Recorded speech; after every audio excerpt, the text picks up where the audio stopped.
말씀을 굽는 시간의 올기 목사입니다. 오늘도 말씀을 굽는 시간 가운데 나오신 여러분들을 축복합니다. 오늘 하나님께서 우리에게 주신 말씀 열왕기상 8장 1절에서 11절까지의 말씀인데요. 제가 하나님의 말씀 봉독합니다. 이에 솔로몬이 여호와의 언약궤를 다윗성 곧 시온에서 메어 올리고자 하여 이스라엘 장로와 모든 지파의 우두머리 곧 이스라엘 자손의 족장들을 예루살렘에 있는 자기에게로 소집하니 이스라엘 모든 사람이 다 에다님월 곧 일곱째 달 절기에 솔로몬 왕에게 모이고 이스라엘 장로들이 다 이름에 제사장들이 궤를 매니라. 여호와의 궤와 회막과 성막 안에 모든 거룩한 기구들을 메고 올라가되 제사장과 레위 사람이 그것들을 메고 올라가매 솔로몬 왕과 그 앞에 모인 이스라엘 회중이 그와 함께 그 궤 앞에 있어 양과 소로 제사를 지냈으니 그 수가 많아 기록할 수도 없고 셀 수도 없었더라. 제사장들이 여호와의 언약궤를 그 처소로 메어 드렸으니 곧 성전의 내소인 지성소 그룹들의 날개 아래라.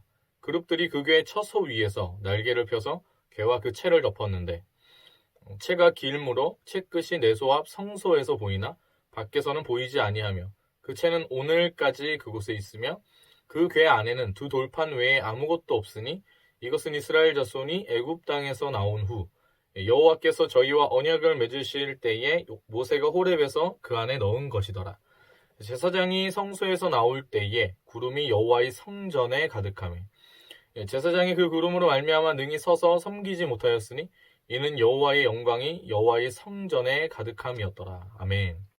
네, 오늘도 이 말씀 가지고 하나님의 은혜 나누게 되길 소망합니다. 오늘 말씀의 1절은요. 이에 솔로몬이 여호와의 언약궤를 이라는 표현으로 시작합니다. 이에라는 것은 이 앞장과 연결되어짐을 의미하는 것인데요. 앞장에 이제 어제 나눴던 걸 보면은 이 솔로몬이 성전의 건축을 마치는 것이죠. 그 건축을 다 마친 그 이후에 솔로몬이 여호와의 언약궤를 이제 가지고 오는 이야기를 오늘 이제 본문에서 해주고 있는 겁니다. 여러분, 우리가 하나님 앞에 우리의 삶을 하나님이 보시기에 합당한 어떤 그 모양대로 지어가고 싶은 것이죠. 그래서 성전을 만드는 것처럼 하나님, 나의 삶이 하나님 성전되게 하여 주시옵소서. 나의 삶이 하나님 앞에 예배되게 하여 주시옵소서. 그렇게 이야기하면서 우리의 삶을 가꾸어 나갑니다.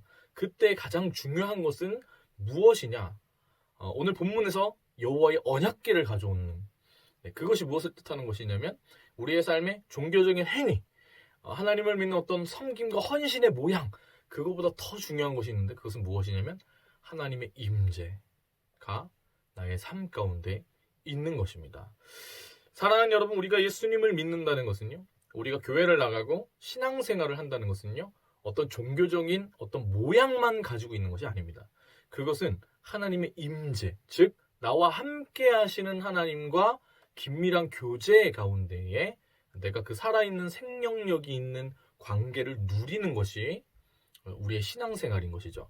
그래서 여러분 꼭 기억해야 합니다. 우리의 삶 가운데 우리가 믿음 생활하는 부분에서 정말 중요한 부분은 하나님의 임재.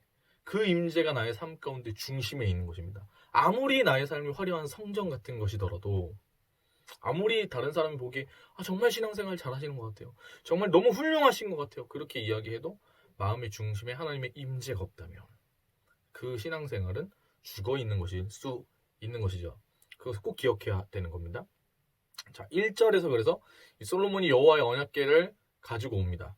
네, 그에 대한 이야기를 하고 있는 거죠. 자, 2절, 3절입니다. 이스라엘 모든 사람이 다 에다님월 곧 일곱째 달 절기에 솔로몬 왕에게 모이고 이스라엘 장로들이 다 이름에 제사장들이 궤를 매니라. 자, 여기서 이스라엘 모든 사람이, 자, 이것은 사실은 틀린 표현이겠죠. 모든 사람이 다 와가지고 그걸 보고 있을 수는 없는 거니까요. 근데 그만큼 많은 사람들이 왔고, 그리고 이 일이 지금 언약궤를 가지고 오는 일이 다윗이 이전에 했던 것처럼 전 국가적인 일이었다라는 것입니다. 그래서 그 포인트를 두고 읽으시면 되고, 이스라엘 장로들이 다 일어섰을 때 제사장들이 그 궤를 맨 것이죠. 4절에는 이렇게 얘기합니다. 여호와의 궤와 회막과 성막 안에 모든 거룩한 기구들을 메고 올라가되 제사장과 레위 사람들이 그것들을 메고 올라가매. 이렇게 써 있는 것이죠. 자, 아까 제가 우리의 삶에 있어서 제일 중요한 것은 무엇이라고 얘기했냐면 하나님의 임재라고 얘기했습니다. 하나님의 언약궤가 없는 성전은 의미가 없는 것이죠. 그렇죠? 이 성전 안에 제일 중요한 것을 지금 이제 마지막에 하게 되는 건데 그게 뭐냐면 하나님의 임재의 상징인 여호와의 언약궤를 가지고 오는 것이죠. 우리의 삶 가운데 우리가 섬김도 좋고 봉사도 좋고 주일 예배에 나가는 것도 좋습니다. 신앙생활에 어떤 모양을 가진다는 것은 좋은 것이죠. 근데 그 모양을 가지는 것보다 더 중요한 것은 제가 아까 말씀드렸던 것처럼 하나님의 임재가 우리 삶 가운데 있어야 된다는 거예요. 그 살아계신 하나님과 내가 관계해야 된다는 거죠. 그럼 그러려면 어떻게 해야 되냐? 하나님의 방법으로 나가야 됩니다. 하나님과 우리가 관계하고 하나님의 임재를 우리 삶 가운데 중심에 드리려고 할 때 우리가 흔히 범하는 실수는 무엇이냐면 내 방식대로, 내 뜻대로, 내 생각대로 행해서 하나님의 영광, 하나님의 임재를 가져오려고 하는 것이죠. 근데 오늘 보면은 제사장들이 궤를 맵니다. 그리고 4절에 보면 궤와 회막과 성막 안에 모든 거룩한 기구들을 메고 올라가는 것이죠. 메고 올라가는 것이죠. 제사장과 레위 사람들이. 자, 이것은 언약궤를 메고 이렇게 옮기는 것은 다윗 시대에 했던 그것을 우리가 생각하게 하는 어떤 그런 내용들을 지금 이야기해 주는 것 같습니다. 근데 거기에 대한 포인트는 결국 뭐였냐면 처음에 다윗이 언약궤를 가지고 옮기려고 했을 때 수레를 가지고 옮기려고 하죠. 수레라는 것은 인간적인 방법의 최첨단이었다 라고 보시면 됩니다. 인간적인 방법의 어떤 그것으로 하나님 임재를 가지고 오려고 할 때 수레가 흔들렸기 때문에 웃사가 그 언약궤에 손을 대가지고 죽는 사건이 발생하는 것이죠. 여러분, 우리가 하나님의 임재를 가지고 오려고 하는 그 마음의 중심이 문제가 있는 것은 아닙니다. 하지만 우리가 살아계신 하나님과 관계할 때, 살아계신 하나님을 알아가려고 할 때 그 하나님의 방법으로 나아가야 하는 그것을 꼭 기억하셔야 됩니다. 그래서 오늘 본문을 보면 솔로몬은 그 하나님께서 말씀하신 그 방법대로 제사장들과 레위 사람들이 그 궤를 메고 올라가는 것이죠. 여러분, 그래서 고민해 봐야 돼요. 여태까지 나는 내 방식대로, 내 뜻대로, 내 생각대로 하나님을 믿고 있지 않았는가. 그랬다면 하나님의 임재가 우리를 아무리 사랑하셔도 하나님께서 그 방법대로, 우리가 올바른 방법대로 나가지 않았을 때 하나님은 인격적인 하나님이셔서 오지 못하십니다. 대신에 기다리십니다. 우리가 그분의 방법대로 행하시는 것을. 여러분, 그래서 우리가 오늘 내려놓고 하나님의 그 임재 가운데에 나아가는 부분에 있어서 방해되는 것이 무엇인지 한번 좀 생각해 보셔야 한다는 것이죠. 솔로몬 왕은 하나님 앞에 은혜를 받은 사람이었습니다. 그래서 그 솔로몬 왕의 시대에 굉장히 하나님 축복이 가득했는데 그 축복의 내용이 어떻게 보면 5절에 나와 있는 것이죠. 읽어드릴게요. 솔로몬 왕과 그 앞에 모인 이스라엘 회중이 그와 함께 그 궤 앞에 있어 양과 소로 제사를 지냈으니 그 수가 많아 기록할 수도 없고 셀 수도 없더라. 자, 솔로몬 왕이 하나님 앞에 많은 축복을 받아가지고 물질적인 풍요로움을 누린 부분이 오늘 이 본문에서 나와 있는 겁니다. 양과 소로 제사를 지냈는데 그 수가 많아서 기록할 수도 셀 수도 없었다는 것이죠. 여러분, 우리의 삶에 있어서 우리의 삶에 누리는 모든 것들은요, 우리는 우리의 힘으로 쟁취한 것처럼 보이지만 사실은 하나님께서 허락하시지 않은 것이 있을 수가 없는 것이죠. 그래서 우리에게 하나님께서 모든 것을 다 부어주신 것인데 심지어 무엇도 그러냐면 우리가 하나님 앞에 헌금하잖아요. 헌금하려고 드리는 그 재물조차도 하나님이 우리에게 주신 것을 드리는 것이죠. 근데 이제 그 부분에 있어서 우리는 어떤 생각을 하냐면 내가 벌어가지고 드리는 거야 라고 생각을 하는 거예요. 근데 아니죠. 하나님께서 주신 것이죠. 하나님께서 주신 것을 다시 하나님께 드리는 거예요. 그게 헌금인데 여러분, 그게 우리의 삶이어야 되는 거죠. 하나님이 거지가 아니시잖아요. 하나님이 돈이 필요하신 게 아니에요. 이렇게 얘기하면 또 어떤 분들은 그렇게 얘기해요. 그래, 하나님이 돈 필요 없는데 교회에서 돈을 뜯어가는 거 아니냐, 뭐 이렇게 얘기하시는데 여러분, 그렇게 생각하시면 안 되고요. 우리가 드리는 그 헌금은 하나님 나라를 위해 쓰이는 일이겠죠. 근데 특별히 그 헌금의 의미는요, 단순히 재정적인 걸 뜻하는 게 아니고요, 우리의 삶을 나타내는 믿음의 어떤 고백인 거예요.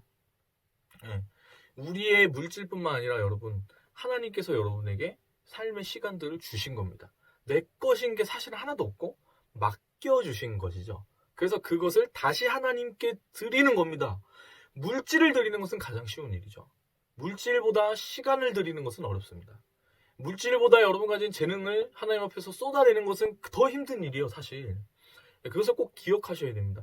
그래서 여러분, 우리가 하나님의 그 임재가 함께하는 그 삶은 어떠한 삶으로 나아가게 되냐면 하나님 앞에 감사함으로 그 삶의 것을 드리는 삶으로, 그런 모양으로 나아가게 된다라는 것이죠.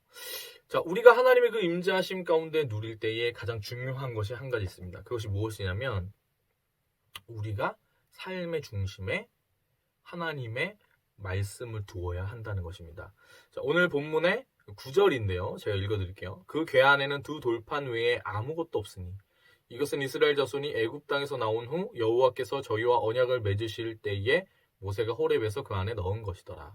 두 돌판이 이 언약궤 안에 있었다는 것이죠. 여러분, 이것이 뜻하는 바가 뭐냐면 말씀, 하나님의 말씀이 우리에게 중심이 될 때 하나님의 임재하심이 임한다는 것입니다. 여러분, 우리가 하나님 내게 임해주세요, 임해주세요, 임해주세요라고 아무리 막 그래봐야 뭘 알지 못하면 하나님께서 우리 가운데 오시지 않냐면 예수 그리스도, 말씀이신 예수 그리스도 알지 못할 때 하나님의 임재는 우리 가운데 있을 수가 없습니다. 왜냐? 인간은 원래 범죄한 자로서 죽을 수밖에 없는 존재였는데 예수 그리스도, 우리의 주님께서 죽으시고 부활하심으로 말미암아서 그 성전 안에 있는 휘장이 찢어져 버리죠. 그게 뜻하는 바가 늘 말씀드리는 거지만 나와 단절되었던 하나님과의 관계, 그 나와 하나님과의 관계 안에 단절을 낳았던 그 사이에 막아섰던 죄라는 것을, 그 막아섰던 것을 예수님께서 죽으심으로 찢어버리신 거거든요. 그러니까 이제 가리는 것이 없고 막힌 것이 없는 것이요. 언제? 우리가 예수 그리스도의 그 이름으로 나아갈 때 하나님께서 우리를 자녀 삼으시고 우리가 하나님과 교제하고 사귐 가운데 나아갈 수가 있게 된 겁니다. 그 중심은 뭐가 있냐? 중심 뭐가 있냐? 예수 그리스도. 말씀이신 예수 그리스도가 우리 가운데 계신 것이죠. 그 예수 그리스도를 믿을 때에 하나님의 임재가 우리 가운데 오는 겁니다. 그래서 이 요한복음에 보면 영과 진리로 하나님 앞에 예배하라고 했을 때 이것은 성령 안에서, 말씀 안에서 하나님 예배하라는 것입니다. 근데 이 두 개가 다른 것이 아니고 사실은 같은 것이라는 것이죠. 주의 영께서 우리 가운데 임하실 때 그분은 진리의 영이셔서 보혜사이신 성령님께서는 우리를 말씀이신 예수 그리스도께로 인도하는 겁니다. 그래서 모든 성령의 사역은 결국에 예수 그리스도를 드러내는 것으로 나타나야 하는 것이죠. 그렇지 않다면 이건 좀 뭔가 이상한 거예요.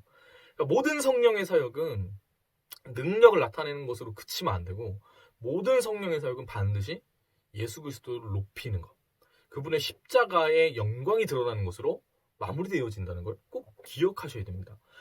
여러분, 오늘 지금까지 저희가 여러 가지 많은 것들을 나눴습니다.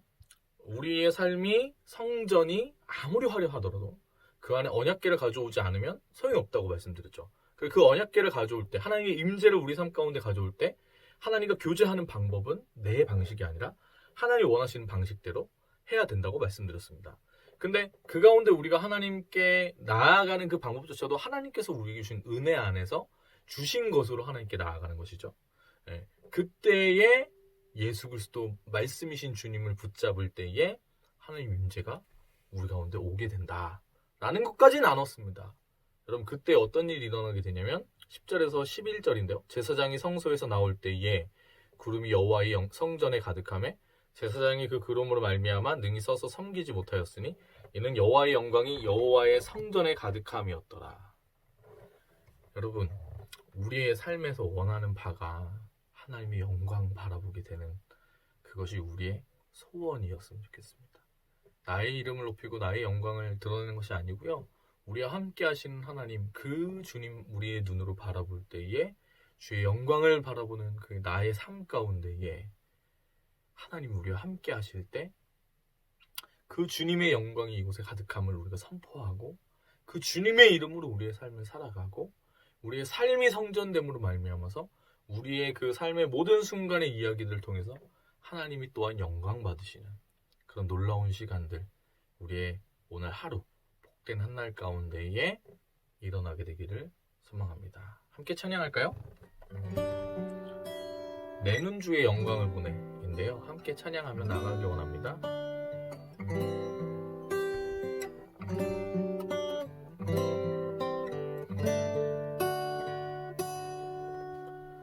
내 눈 주의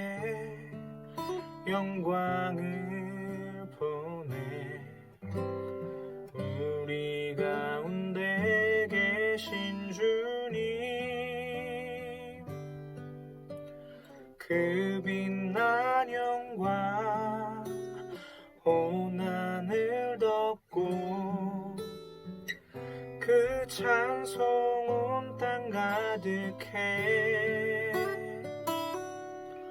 내 눈 주의 영광을 보네.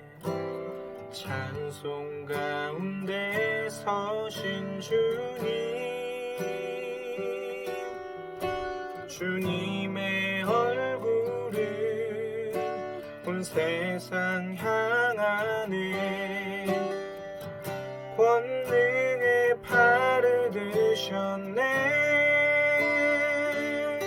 주의 영광 이곳에 가득해.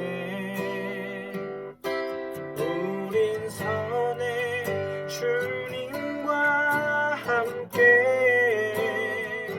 찬양하며 우리는 전진하리. 모든 열방 주 볼 때까지.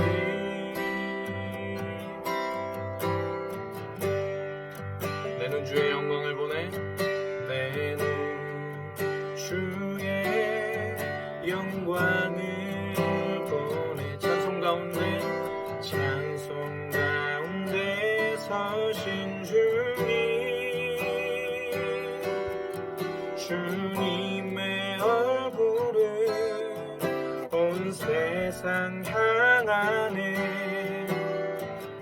권능의 팔을 드셨네. 주의 영광 이곳에 가득해. 우린 선해 주님과 함께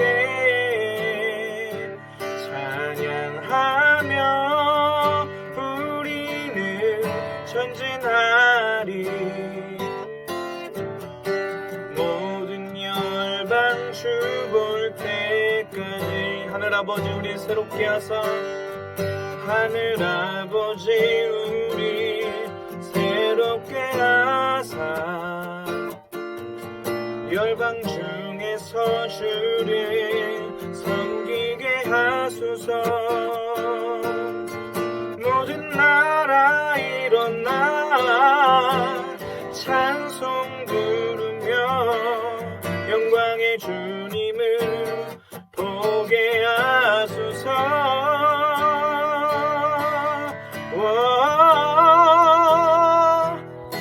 주의 영광 이곳에 가득해. 아멘.